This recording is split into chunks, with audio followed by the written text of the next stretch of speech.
Muscle यानी कि मांसपेशियां हमारे शरीर का एक तरह का इन्वेस्टमेंट है। और ये इन्वेस्टमेंट कम काम आता है जब क्राइसिस होता है या फिर कोई इंपॉर्टेंट इमरजेंसी आ जाती है हमारे शरीर के ऊपर। कैसे काम करता है ये इन्वेस्टमेंट, ये हम आज के वीडियो में डिस्कस करेंगे।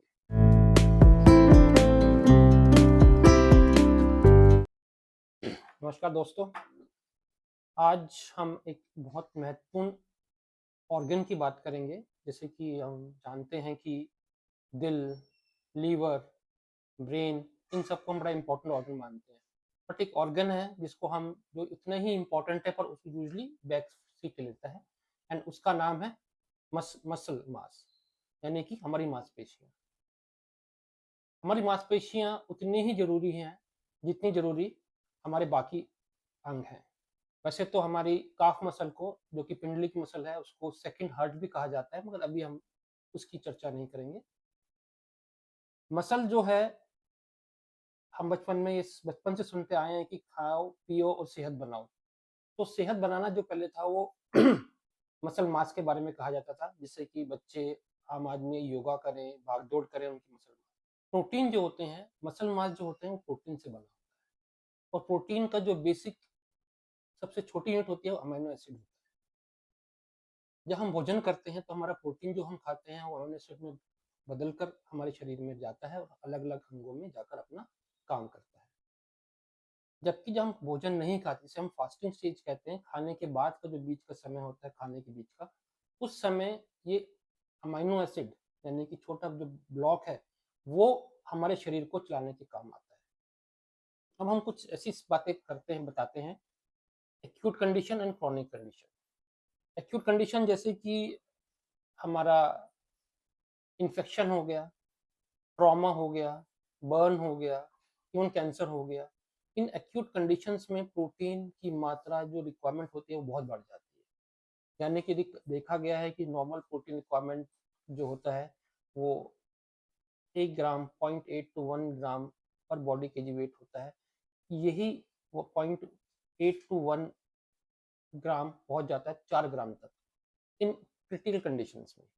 यानी क्यों जरूरत होता है, क्यों जरूरी होते हैं ये इसलिए जरूरी होते हैं क्योंकि हमारे इम्यून सेल्स को बनने के लिए, और ज़्यादा बनने के लिए, उनके काम के लिए, वुंड हीलिंग के लिए प्रोटीन की ज़रूरत होती है। ये देखा गया है कि जिन लोगों का मसल मास ज़्यादा होता है, जिनकी मसल्स एक्टिव होती हैं, उन लोगों में इन क्रिटिकल कंडीशंस को या क्राइसिस को संभालने की, उससे उभरने की शक्ति ज़्यादा होती है एज कम्पेयर टू उन लोगों से जिनका मसल मास कमज़ोर होता है, कम होता है, या उनका मसल मास होता है पर उनकी मसल एक्टिव नहीं होती है। इसी तरह से क्रॉनिक कंडीशन में, जैसे हार्ट डिजीज होती हैं, किडनी डिजीज होती हैं, इवन लीवर की डिजीज होती हैं, उसमें देखा गया है कि जिनका मसल मास ज़्यादा होता है वो अपने कंडीशंस को, अपनी ट्रीटमेंट को ज़्यादा अच्छे से फॉलो कर पाते हैं, संभाल पाते हैं एज कम्पेयर टू जिन पेशेंट्स को मसल मास बहुत कम होता है। तो इस बात से ये तो क्लियर हम समझ पा रहे हैं कि मसल मास हमारे लिए एक बड़ा इम्पोर्टेंट ऑर्गन है, और इस ऑर्गन का ध्यान रखना बहुत ज़रूरी है, क्योंकि आज के दिन, आज की मॉडर्न लाइफ में जब बच्चों का खेलना कूदना इतना कम हो गया है, सब टाइम पढ़ाई में निकल जाता है या सेलफोन में निकल जाता है, तो उनकी मसल मास बहुत कम होता जा रहा है। अब आप देखेंगे पहले बच्चे बहुत स्टॉकी, बड़े मसल मास के होते थे, आजकल के बच्चे आप देखेंगे एकदम पतले पतले होंगे या फिर ओबेसिटी होगी, मसल मास की बहुत कमी हो गई है। और ये आगे आने वाले समय में हमें क्रिटिकल कंडीशंस में या क्रॉनिक कंडीशंस में नुकसानदायक होगा। अब आते हैं हम दूसरी पॉइंट पर। डायबिटीज, जैसे हम सब जानते हैं, एक तरह से सब जगह फैल गई है। कोई घर अछूता नहीं रह गया जहाँ पर डायबिटीज ना हो। और इंडिया तो डायबिटीज की कैपिटल कहा जाती है क्योंकि पॉपुलेशन इतनी ज्यादा है। मसल मास का डायबिटीज में बहुत इंपॉर्टेंट रोल है, और वो इसीलिए है क्योंकि इंसुलिन, जो कि डायबिटीज के होने में इम्पोर्टेंट रोल करती है, उसका फंक्शन कम हो जाता है। मसल एक्टिव हो या मसल मास ज़्यादा हो तो इंसुलिन एक्टिव रहती है, इंसुलिन अच्छा काम कर पाती है, इससे ग्लूकोज अच्छा यूज हो पाता है और इंसान की डायबिटीज़ अच्छी तरह से कंट्रोल हो सकती है। हम बात करेंगे कि कैसे मसल मास को बढ़ाया जाए। मसल मास को बढ़ाने में 3 पॉइंट बड़े इंपॉर्टेंट होते हैं। पहला होता है रेजिस्टेंस ट्रेनिंग, रेजिस्टेंस ट्रेनिंग मतलब कि इस तरह की एक्सरसाइज करना जिसमें एक भारी वजन के साथ एक भारी चीज को आप कोशिश कर कर दम लगा के उठा रहे हो या पुश कर रहे हो या पुल कर रहे हो, एंड वो आपको दिक्कत दे रहा है, यानी कि रेजिस्टेंस हो रहा है आपकी मसल्स को और आप पूरी कोशिश कर रहे हो उसको उठाने की, इसे कहते हैं रेजिस्टेंस ट्रेनिंग। बहुत तरह की एक्सरसाइज होती हैं, जिम में भी होती हैं और आप नॉर्मल भी हम अपने योगा में करते हैं या वॉक करते हैं, मगर मसल मास बनाने के लिए हमें रेजिस्टेंस एक्सरसाइज करनी होती है। बेसिक इसका फॉर्मूला ये होता है कि जब आप रेजिस्टेंस देते हैं तो आपकी मसल्स में माइक्रो इंजरी होती है, और माइक्रो इंजरी जो होती है जब हील करती है तो हाइपरट्रॉफी में हेल्प करती है, इससे हमारा मसल मास बढ़ता है।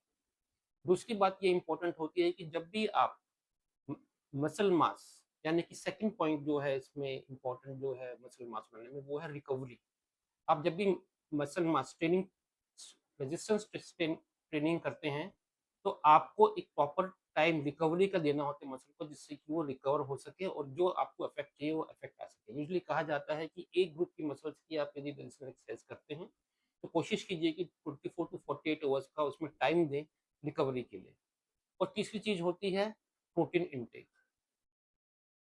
प्रोटीन इनटेक यदि हम देखें तो यूजुअली वेजिटेरियन लोगों का नॉर्थ इंडिया में प्रोटीन इनटेक काफी कम होता है, एंड नॉन वेज में जो लेते हैं, रेगुलर लेते हैं, उनका तो फिर भी काफी हो जाता है या नॉर्मल मात्रा में हो जाता है, मगर जो वेजिटेरियन होते हैं उनमें कम होता है। हमारा रिकमेंडेशन जो है वो ये है कि 1 ग्राम 0.8 टू 1 ग्राम पर केजी बॉडी वेट के हिसाब से रिकमेंडेशन होता है। तो यदि हम 80 किलो का कोई आदमी है या 75 किलो का, तो उसको 75 ग्राम प्रोटीन लेना चाहिए, जो कि आप यदि अपनी वेजिटेरियन डाइट में देखेंगे तो थोड़ा सा मुश्किल से मिल पाता है, अनटिल अनलेस कि आप फोकस्ड होकर प्रोटीन लेने की कोशिश कर रहे हैं। एंड जब आप मसल मास बनाने की कोशिश करते हैं, बढ़ाने की कोशिश करते हैं, तो आपका ये रिक्वायरमेंट बढ़ जाता है, यानी कि 1.6 से 2.2 के बीच में।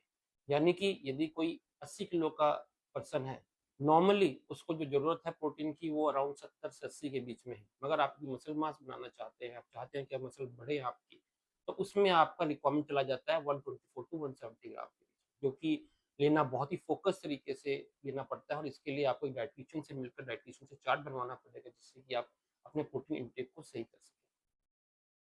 सो इन 3 चीज़ों का यदि हम ध्यान रखें, रेजिस्टेंस एक्सरसाइज जिसके अंदर कि मैंने बताया आपको कि स्क्वाट्स जो होते हैं या पुल होता है, पुश होता है, इन सब चीज़ों का, बेंच प्रेस होती है, ये सब चीज़ें जो होती हैं, ये एक्सरसाइज जो होती है, रेजिस्टेंस एक्सरसाइज होती हैं, इनको करें। रिकवरी दें अपनी मसल्स को बीच में रिकवर करने के लिए, और प्रोटीन का सही सेवन करें। इन तीनों से आपकी मसल मास बढ़ेगी बढ़ेगी और मेरे हिसाब से मसल मास बढ़ाना बहुत ज़रूरी है। जैसे दोस्तों आपने देखा कि यदि हम इन सब बातों को फिर से एक एक तरह से इसका एनालिसिस करें तो ये सामने आता है, ये बात सामने आती है कि हर फंक्शन के, हर ऑर्गन के फंक्शन के लिए, एक अच्छे जीवन के लिए मसल मास बहुत इम्पोर्टेंट है। ये बहुत बड़ा इम्पोर्टेंट ऑर्गन है, और हमें जिस तरह से हम हार्ट के, ब्रेन के, लीवर की सुरक्षा के लिए सारे अपना जीवन का में चेंजेस लाते हैं, इसी तरह मसल मास को बढ़ाने के लिए और उसको एक्टिव रखने के लिए हमें कोशिश करते रहना चाहिए। धन्यवाद। नमस्कार।